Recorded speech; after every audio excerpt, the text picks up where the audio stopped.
চিকিৎসকগণই কিন্তু রোগের শোকে কাতর মানুষের পরম বন্ধু হয়ে ওঠেন এবং এই কথাটি আমি আমার জীবনে এটি উপলব্ধি করেছি। এই দেশেরই প্রখ্যাত কয়েকজন চিকিৎসক আমার মাকে অনেকগুলো বছর ধরে চিকিৎসা দিয়েছেন, প্রত্যেক মুহূর্তে ওনারা তাকে টেক কেয়ার করেছেন। উনি মৃত্যুর কিছুদিন আগে উনি বিদেশে গিয়েছিলেন। এখানে ডিবেট হচ্ছিল আমাদের মধ্যে যে আবার ওনাকে নিব কি নিব না, নিব কি নিব না।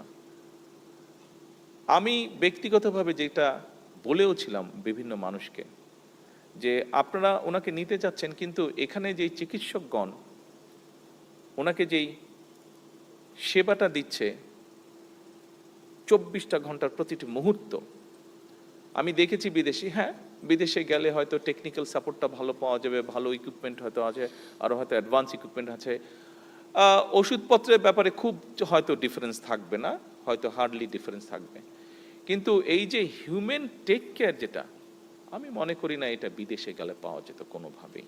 যেই সেবাটা ওনার জীবনের শেষ দিন, আমি বলবো শেষ মুহূর্ত পর্যন্ত, শেষ মুহূর্তে আমার আল্লাহ তৌফিক দিয়েছিলেন, আমি সেখানে থাকতে পেরেছিলাম। আমি দেখেছি সেই মানুষগুলো কিভাবে ওনাকে সেবা দিয়েছেন, কিভাবে শুশ্রূষা করেছেন ওনার। এইটা বোধহয় যতই ভালো হসপিটাল হোক পৃথিবীর, যতই অর্থ দিয়ে হোক, এইটা পাওয়া যেত না। সেজন্য ব্যক্তিগতভাবে আমি সেই মানুষগুলোর কাছে অত্যন্ত কৃতজ্ঞ।